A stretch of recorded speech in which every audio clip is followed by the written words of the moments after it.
7h, 9h, Europe 1 matin. L'édito politique sur Europe 1 avec Le Figaro. Bonjour Vincent Trébolet de Villers. Bonjour Dimitri, bonjour Anissa, bonjour à tous. Vincent. Ce matin, Michel Barnier commence une suite de rendez-vous pour essayer d'éviter que son gouvernement ne soit censuré lors du vote du budget. Les membres du gouvernement appellent à la responsabilité. Est-ce que vous croyez, Vincent, qu'ils peuvent être entendus ? Nous entrons dans une semaine de marchandage et de combine, Dimitri, une sorte de Black Friday parlementaire où Michel Barnier va être obligé de casser les prix pour essayer de sauver son budget. Il va tenter en même temps d'enrober les socialistes, d'apaiser le RN et de rassurer les macronistes. Alors il peut y arriver comme il peut échouer. Au fait, nous sommes au moment où le gouvernement est comparable à la balle de tennis qui frappe le haut du filet sans que l'on sache de quel côté elle va tomber. Et avant qu'elle ne tombe, je voudrais revenir ce matin sur ce mot de responsabilité brandi contre ceux qui pourraient censurer le gouvernement, et notamment Marine Le Pen.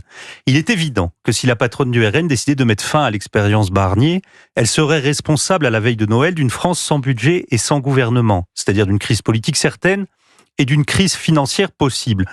On pourrait dire qu'elle a fait le choix du chaos. Mais il faudrait être soit malhonnête, soit amnésique pour faire de Marine Le Pen la seule coupable. Dans cette histoire, les ingénieurs du chaos ne sont pas toujours ceux que l'on croit. Il arrive même qu'ils se présentent comme les plus raisonnables de la République. Alors à qui pensez-vous, Vincent ? Évidemment, à Emmanuel Macron, le garant des institutions, qui avec sa dissolution est le premier coupable. Le président de la République, c'est le patient zéro de cette épidémie de désordre. Nous ne sommes toujours pas sortis de cette déstabilisation institutionnelle dont l'Assemblée atomisée est la conséquence directe.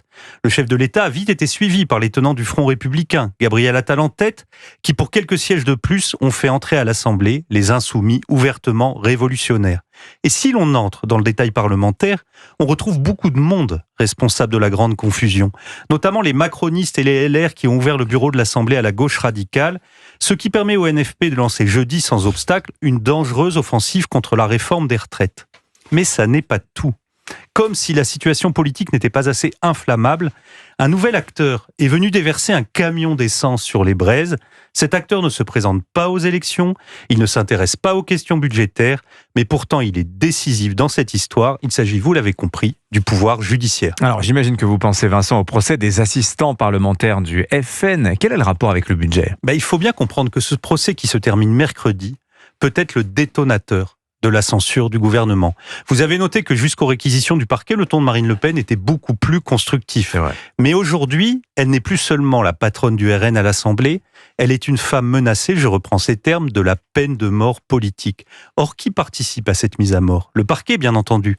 Mais derrière le parquet, il y a le ministère de la Justice et derrière le garde des Sceaux, il y a Matignon. Alors bien entendu, Didier Migaud et Michel Barnier n'ont évidemment donné aucune consigne au parquet, ils n'en ont pas le pouvoir.